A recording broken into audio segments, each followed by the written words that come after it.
Hi friends, welcome to சிந்தை jobs. இன்றைக்கி என்ன பார்க்க போகிறோம் அப்படின்னா, ஒரு சூப்பரான வேலைவாய்ப்பு செய்தி தான் பார்க்க போகிறோம்.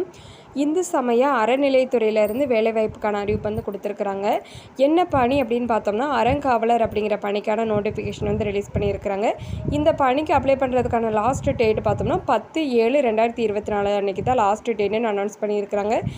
இந்த வேலைக்கு பார்த்தோம்னா எந்த ஒரு எக்ஸாம் கிடையாது, எந்த ஒரு ஃபீஸும் கிடையாதுன்னு கொடுத்துருக்குறாங்க. வாங்க அதுக்கான ஃபுல் டீட்டெயில்ஸ் பார்க்கலாம். நம்மளோட சேனலை சப்ஸ்கிரைப் பண்ணி வச்சுக்கோங்க, ஆல் அப்படிங்கிற பட்டனை கிளிக் பண்ணிக்கோங்க. அப்போ தான் நம்மளோட வீடியோஸ் எல்லாமே உங்களுக்கு உடனே ரீச் ஆகும். இப்போ அதுக்கான நோட்டிஃபிகேஷன் டீட்டெயில்ஸ் பார்த்தலாம். தமிழ்நாடு அரசு இந்து சமய அறநிலையத்துறை கோவை மாவட்டத்திலேருந்து இந்த நோட்டிஃபிகேஷன் வந்து கொடுத்துருக்குறாங்க. என்ன பணி அப்படின்னு பார்த்தோம்னா, அறங்காவலர் நியமன அறிவிப்பாக வந்து இது கொடுத்துருக்குறாங்க. இதில் என்ன சொல்லியிருக்காங்க அப்படின்னு பார்த்தோம்னா, இந்து சமய அறநிலையத்துறை வந்துட்டு கிட்டத்தட்ட ஒரு 18 பட்டியலை சார்ந்த திருக்கோவிலுக்கு வந்து அறங்காவலர் அப்படிங்கிற பணிக்கு வந்து விண்ணப்பங்கள் வந்து வரவேற்கப்படுகிறது அப்படின்னு சொல்லி கொடுத்துருக்குறாங்க.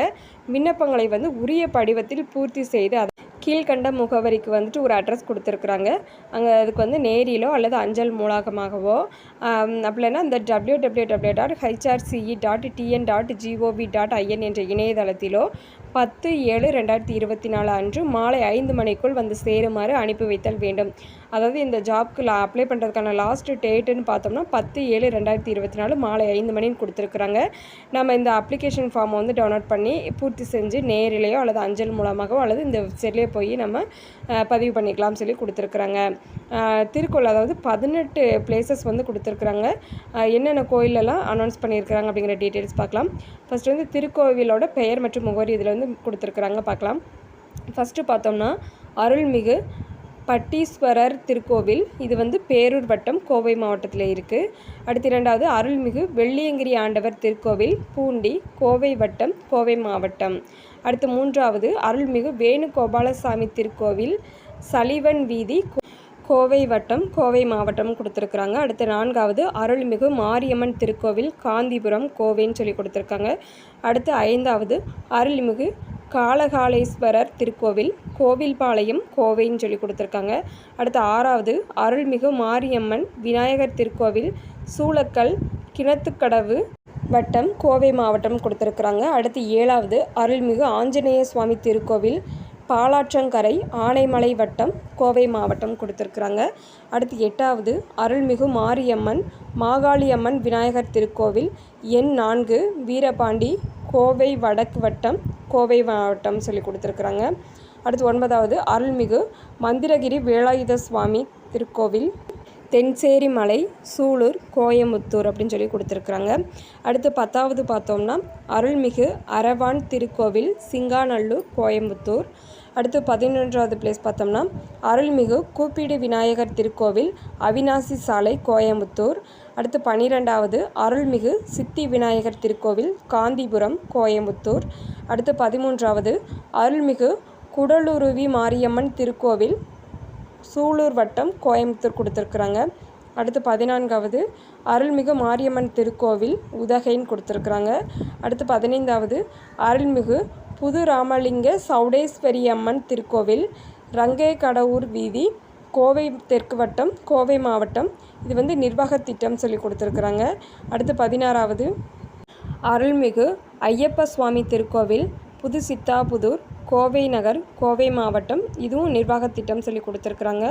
அடுத்து 17வது அருள்மிகு ஐயப்ப சுவாமி திருக்கோவில் பொள்ளாச்சி நகர் கோவை மாவட்டம் நிர்வாக திட்டம் சொல்லி கொடுத்துருக்குறாங்க. அடுத்து 18வது அருள்மிகு மாரியம்மன் திருக்கோவில் பொக்காபுரம் நீலகிரி மாவட்டம் நிர்வாக திட்டம் சொல்லி கொடுத்துருக்குறாங்க. கிட்டத்தட்ட இதில் பார்த்தோம்னா 18 பிளேசஸில் வந்து கொடுத்துருக்குறாங்க. எந்தெந்த கோயிலில் வந்துட்டு எந்தெந்த கோயில் எந்த இடத்துல இருக்குது அப்படிங்கிறத வந்து இதில் மென்ஷன் பண்ணியிருக்காங்க. இந்த எல்லா இடத்துலையுமே வேக்கன்சி வந்து இருக்குது அப்படின்னு சொல்லி கொடுத்துருக்குறாங்க. அடுத்து வந்து விண்ணப்பங்கள் வந்து அனுப்ப வேண்டிய முகவரி பார்க்க போகிறோம். விண்ணப்பங்கள் அனுப்ப வேண்டிய முகவரி இதை நோட் பண்ணிக்கோங்க.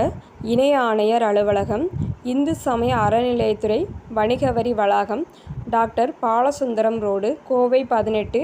இதில் வந்து ஃபோன் நம்பர் கொடுத்துருக்குறாங்க, நோட் பண்ணிக்கோங்க. 0422224435. இது வந்து டெலிஃபோன் நம்பர் கொடுத்துருக்குறாங்க. உங்களுக்கு எதுவும் டவுட் இருந்துச்சு அப்படின்னா இந்த நம்பருக்கு நீங்கள் காண்டாக்ட் பண்ணி ஃபுல் டீட்டெயில்ஸ் கேதர் பண்ணிக்கலாம். நீங்கள் எந்த ஒரு ஜாப்க்கு அப்ளை பண்ணுறதா இருந்தாலும் ஃபுல் டீட்டெயில்ஸை ரீட் பண்ணி பார்த்துட்டு அதுக்கப்புறம் அப்ளை பண்ணுங்கள். அடுத்து சில இன்ஸ்ட்ரக்ஷன் கொடுத்துருக்காங்க, அதையுமே பார்த்துருவோம். விண்ணப்ப படிவங்களை கீழ்கண்ட அலுவலகத்திலிருந்து பெற்றுக்கொள்ளலாம். அப்ளிகேஷன் ஃபார்ம் எங்கெல்லாம் நமக்கு ப்ரொவைட் பண்ணுறாங்க அப்படின்னு பார்த்தோம்னா, ஃபஸ்ட்டு பிளேஸ் எங்கே கொடுத்துருக்காங்க அப்படின்னு பார்த்தோம்னா இணை ஆணையர் அலுவலகம், இந்து சமய அறநிலையத்துறை, கோவை 18ன்னு கொடுத்துருக்குறாங்க. அடுத்து 2வது பிளேஸ் பார்த்தோம்னா உதவி ஆணையர் அலுவலகம், இந்து சமய அறநிலையத்துறை, கோவை 18ன்னு கொடுத்துருக்குறாங்க. அடுத்து 3வது பிளேஸ் பார்த்தோம்னா இந்து சமய அறநிலையத்துறை ஆய்வாளர் வளாகம், கோவை, தெற்கு வடக்கு அன்னூர், பேரூர், சூலூர், ஆனைமலை, மேட்டுப்பாளையம், கிணத்துக்கடவு, பொள்ளாச்சி இதுக்கு சம்மந்தப்பட்ட அலுவலகங்களை வந்துட்டு நம்ம வாங்கிக்கலாம் கொடுத்துருக்காங்க. அதாவது இந்த பிளேசஸில் வந்து கிடைக்கும்னு சொல்லி கொடுத்துருக்குறாங்க. அடுத்து வந்து 4வது வந்து சம்மந்தப்பட்ட திருக்கோவில் அலுவலகம். இப்போ ஒரு 18 விதமான கோயில்கள் பார்த்தோம் இல்லையா, அந்த இடத்துலையும் போய் நம்ம வந்து அப்ளிகேஷன் ஃபார்ம் வந்து கலெக்ட் பண்ணிக்கலாம்னு சொல்லி கொடுத்துருக்குறாங்க. அடுத்து 2வது இன்ஸ்ட்ரக்ஷன் வந்து மெயினானது கொடுத்துருக்குறாங்க. பரம்பரை அல்லாத அறங்காவலர்கள் நியமனத்திற்கு விண்ணப்பிப்பதற்கு உரிய தகுதி மற்றும் தகவன்மை குறித்து இணை ஆணையர், உதவி ஆணையர், ஆய்வர் அலுவலகங்களில் வந்து விவரம் அறிந்து கொள்ளலாம். அதாவது என்னென்ன உங்களுக்கு ஏதாச்சும் டீட்டெயில்ஸ் தெரியணும், என்ன குவாலிஃபிகேஷன், எந்த மாதிரி இருக்கணும் அப்படிங்கிற டீட்டெயில்ஸ் எல்லாமே நீங்கள் தெரிஞ்சுக்கணும், அப்ளை பண்ண நினச்சிங்க அப்படின்னா இணை ஆணையர், உதவி ஆணையர், ஆய்வர் அலுவலகங்களில் போய் நீங்கள் அதுக்கான டீட்டெயில்ஸை வந்து கேதர் பண்ணிக்கலாம் அப்படின்னு சொல்லி கொடுத்துருக்குறாங்க. அடுத்து இணை ஆணையர், இந்து சமய அறநிலையத்துறை, கோவை 18ன்னு கொடுத்துருக்குறாங்க. இந்த நோட்டிஃபிகேஷன் எப்போ ரிலீஸ் பண்ணியிருக்கிறாங்க அப்படின்னு பார்த்தோம்னா 10/6/2024 அன்றைக்கி வந்து இந்த நோட்டிஃபிகேஷன் வந்து ரிலீஸ் பண்ணியிருக்கிறாங்க. இப்போ ஃபுல் டீட்டெயில்ஸ் பார்த்துட்டோம். எதுவும் டவுட் இருந்துச்சுன்னா கமெண்ட் பாக்ஸில் கமெண்ட் பண்ணுங்கள்.